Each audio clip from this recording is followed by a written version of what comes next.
Good afternoon and welcome back to TVP World, coming to you live from Warsaw. My name is Alex Smolinski and these are the latest updates in the world news. We begin this hour on the news of France and Poland that will sign a major treaty that provides mutual security guarantees later on Friday. The two countries are looking to deepen their defense ties amid fears over Russian aggression and doubts about Washington's commitment to NATO. In March, Polish Prime Minister Donald Tusk described the treaty as a turning point in terms of mutual safety guarantees. Speaking to Polish state news agency pact at the time, the French ambassador to Warsaw, Etienne de Ponsis, said the new treaty was set to significantly deepen ties between the two EU members. Poland will be the first non-bordering country with which France signed such a high-level agreement. That treaty will be signed in the French city of Nancy this afternoon.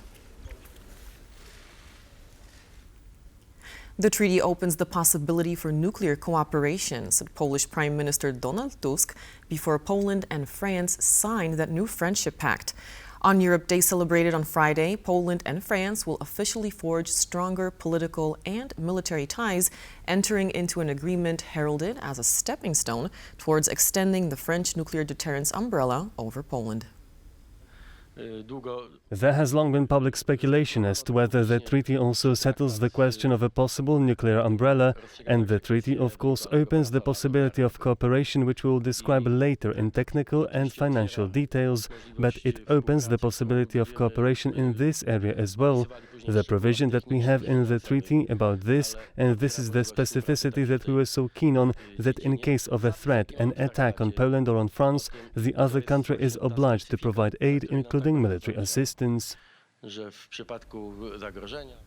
If the ceasefire is not respected, the U.S. and its partners will impose further sanctions, said U.S. President Donald Trump, referring to Washington's call for an immediate, unconditional 30-day ceasefire as a step toward lasting peace. He stressed the United States' commitment to securing peace between Russia and Ukraine. Talks with Russia, Ukraine continue. The US calls for ideally a 30-day unconditional ceasefire. Hopefully an acceptable ceasefire will be observed and both countries will be held accountable for respecting the sanctity of these direct negotiations. If the ceasefire is not respected, the US and its partners will impose further sanctions.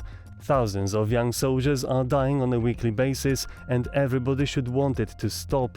I do, and the United States of America does also. As president, I will stay committed to securing peace between Russia and Ukraine, together with the Europeans, and a lasting peace it will be. This ceasefire must ultimately build toward a peace agreement. It can all be done very quickly, and I will be available on a moment's notice if my services are needed. Thank you for your attention to this matter. Only a real and lasting ceasefire can mark the beginning of peace. This is what Ukraine President Volodymyr Zelensky said after a call with U.S. President Donald Trump. Zelensky also stressed that American support is essential in making this possible. The President and I discussed joint action, the support from the United States, which is so essential, and pressure on Russia, pressure in the name of peace. We discussed the situation on the front lines and diplomatic efforts. We talked about how to move forward, a real and lasting ceasefire, at least for 30 days. This could provide meaningful opportunities for diplomacy. Ukraine is ready for a complete ceasefire immediately, starting this very moment, for 30 days of silence. A true ceasefire, no missile or drone attacks, no hundreds of assaults at the front. Lithuania's president, Gitanas Nausėda, says the threat posed by Russia has prompted his country to significantly boost military spending. Ahead of defense talks in Oslo, Nausėda said that Vilnius will increase military expenditure to above 5% of GDP until the end of the decade. Of course, it's very important to support Ukraine because the fate of Ukraine actually is the fate of our own security. And if Putin will succeed in Ukraine, next Monday he will stand at our door.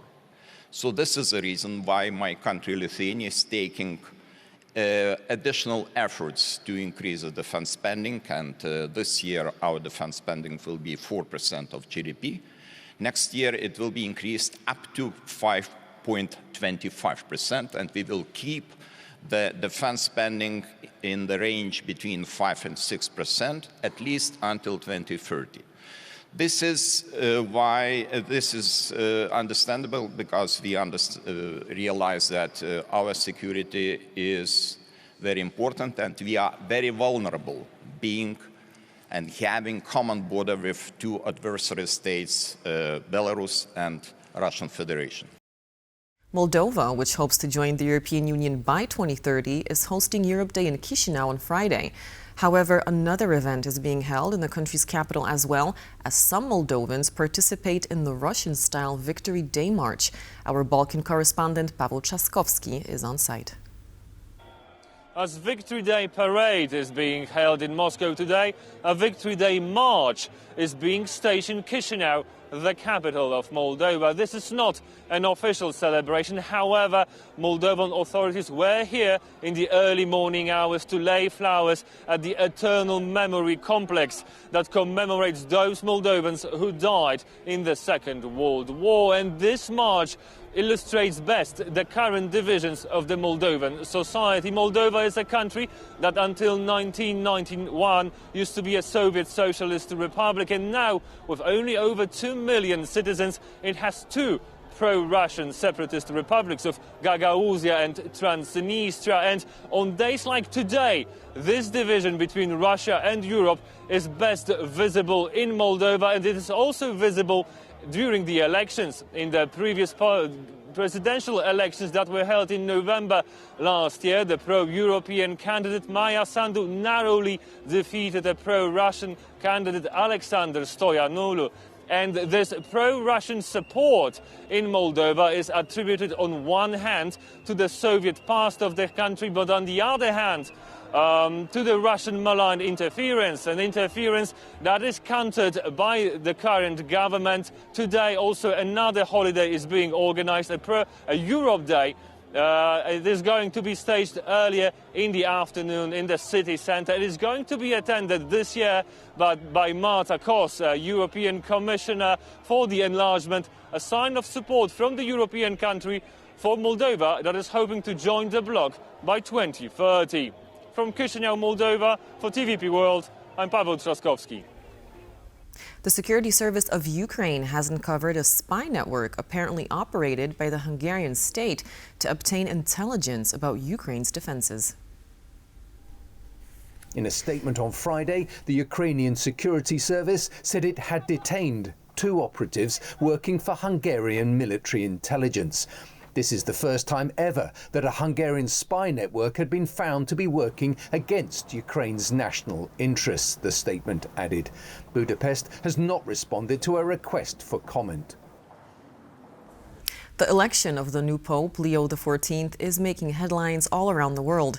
Leaders and public figures are sending congratulations to former Cardinal Robert Prevost, the first American ever to descend to the papacy.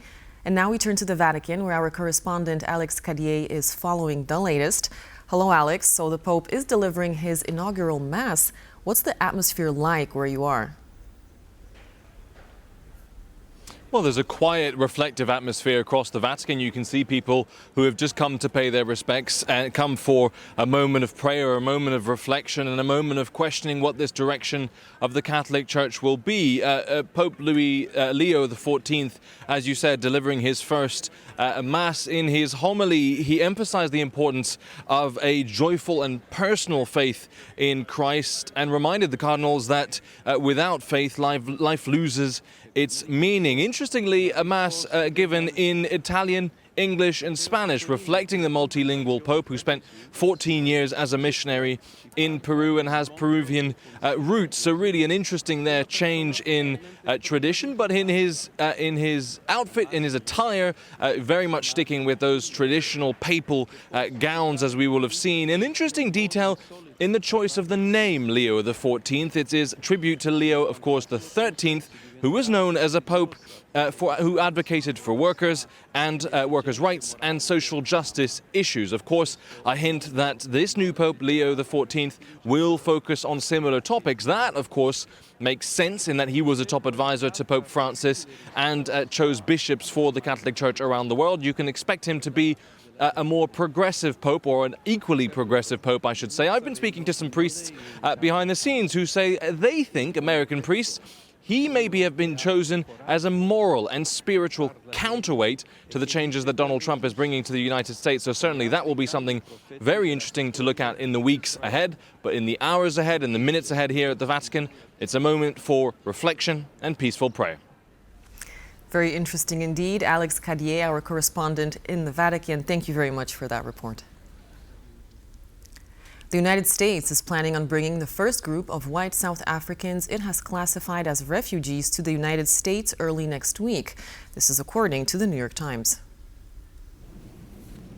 In an article published on Friday, the New York Times said the Trump administration is set to send officials to the Washington Dulles International Airport in Virginia to welcome the white South Africans whose arrival was initially set for Monday, May 5th.